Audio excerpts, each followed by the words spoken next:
Girls, हमारा next topic है forms of fraud. Fraud के जो टाइप्स हैं वो 3 तरह के हैं, fraud by suggestion, fraud by active concealment और फ्रॉड बाय साइलेंस। कि हम फ्रॉड किस तरीके से कर सकते हैं, सजेशन के थ्रू, एक्टिव कंसीलमेंट के थ्रू और साइलेंस के थ्रू। मीन्स कि सजेशन में क्या है कि हमने कोई भी सजेशन दिया है इसको फ्रॉड करने के लिए। दूसरा हो सकता है कि हमने कोई भी फैक्ट को कंसील किया है, छुपाया है, छिपाया है, ठीक है। और तीसरा थर्ड है, आपने अगर किसी पार्टी ने फ्रॉड किया है बाय द चुप रहकर, मतलब कि साइलेंस रहकर, ठीक है, साइलेंट रहकर। तो फर्स्ट है फ्रॉड बाय सजेशन और रिप्रेजेंटेशन।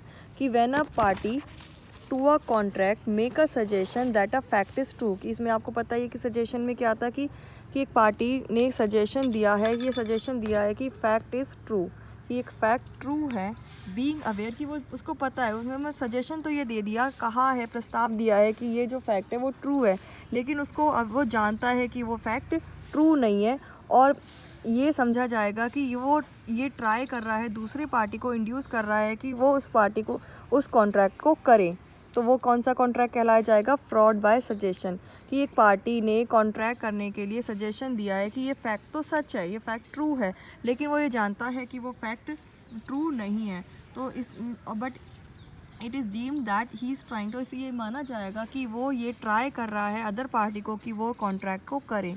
तो वो फ्रॉड बाय सजेशन है। एग्जाम्पल, ए ने डीलर को कहा, एक डीलर से कहा कि ये प्योर घी है, लेकिन वो जानता है कि वो प्योर घी नहीं है, 100% प्योर नहीं है। तो वो कस्टमर को इंड्यूस कर रहा है कि एश्योरेंस दे रहा है कि टोटली प्योर है। तो ये क्या है, इसने सजेशन दिया था, उसने बताया था कि इसको पता है, सच ये पता है कि वो प्योर घी नहीं है, लेकिन उसने इंड्यूस किया है, सच कहा है पार्टी को कि उसको ये झूठ बोलकर कि हाँ ये जो घी है वो प्योर है। तो उसने क्या, ये कौन सा कॉन्ट्रैक्ट कहलाया जाएगा? Fraud by suggestion. कौन सा फ्रॉड है?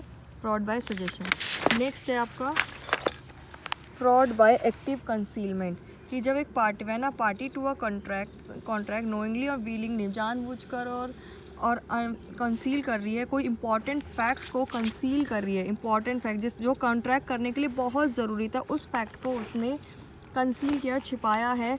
और ये लीगली, मतलब इसमें लीगली हमारी ड्यूटी है कि उसको हमें डिस्क्लोज़ करना ज़रूरी था। तो वो फ्रॉड कौन सा कहलाया जाएगा? By the fraud by active concealment. कि एक पार्टी ने जानबूझकर कोई ऐसे इम्पॉर्टेंट उस कॉन्ट्रैक्ट के लिए कोई इम्पॉर्टेंट फैक्ट को कंसील किया है, ठीक है।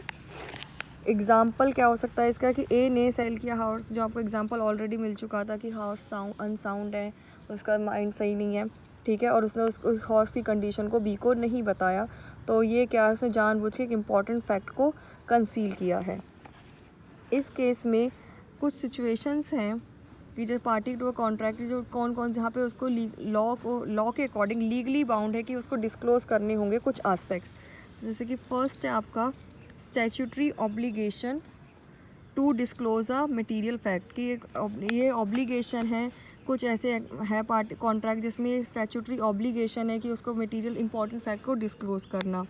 इसके बाद सेकेंड है कॉन्ट्रैक्ट्स यूबेरिमा फिएडिड। तो इसमें क्या है कि कॉन्ट्रैक्ट जो बहुत ही एटमोस्ट गुड फेथ के हैं, कॉन्ट्रैक्ट बेसिकली कौन से कॉन्ट्रैक्ट्स हैं? Contracts of utmost good faith, sorry, ठीक है। तो इसमें क्या है कि इन सच अ कॉन्ट्रैक्ट्स कि one party to a contract has information और means to get the information. कि एक पार्टी के पास इंफॉर्मेशन है और उसके पास वेज हैं कि उस इंफॉर्मेशन को लेने के, लेकिन अदर के पास ऐसा नहीं। मतलब एक पार्टी के पास तो उस पर्टिकुलर कॉन्ट्रैक्ट के लिए पूरी इन्फॉर्मेशन है, या वो उसके पास तरीके हैं कि उसके रिलेटेड सारी इन्फॉर्मेशन को जान सकता है, लेकिन अदर पार्टी के पास नहीं है।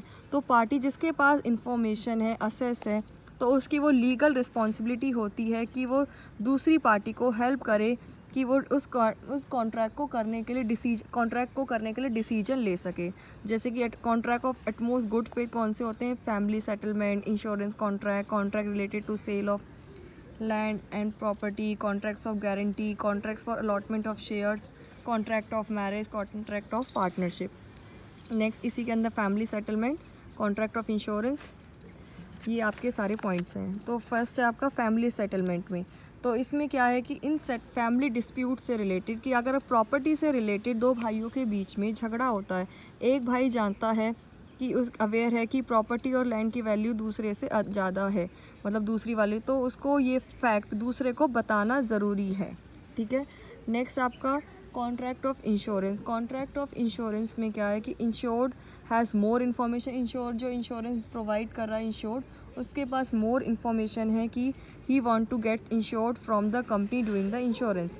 तो उसको ये इंश्योरेंस जो इंश्योर्ड है उसको लीगल रिस्पॉन्सिबिलिटी अपनी लाइफ सारी इन्फॉर्मेशन, जैसे इंश्योर जिसको हम इंश्योरेंस कर रहे हैं तो उसको अपने सारी जो भी इंफॉर्मेशन है वो सारी प्रोवाइड करनी होगी। जैसे कि आपका लाइफ इंश्योरेंस अगर हम करवा रहे हैं तो इंश्योर पर्सन जो होगा उसको ये बताना होगा अपनी एज के बारे में, स्टेट ऑफ हेल्थ, उसकी क्या हेल्थ की कंडीशन है, ये सारी चीज़ें। नेक्स्ट आपका contract for sale of land. कि seller of land is obliged by law to make known to the potential buyer all facts. कि अगर हमने कोई भी लैंड बेच रहे हैं तो उससे रिलेटेड सारी इन्फॉर्मेशन को बताना। Next contract of guarantee. कि अगर एक पर्सन ने गारंटी ली है from other about the third party, तो जिस पर्सन ने गारंटी ली है उसको भी सारी इन्फॉर्मेशन बताने का पूरा राइट है, कि उसको भी सारी इन्फॉर्मेशन बतानी होगी जिसने गारंटी ली है, और जिसने गारंटी प्रोवाइड किया उसको सारी इन्फॉर्मेशन का पता होना ज़रूरी है। Next contract for allotment of shares.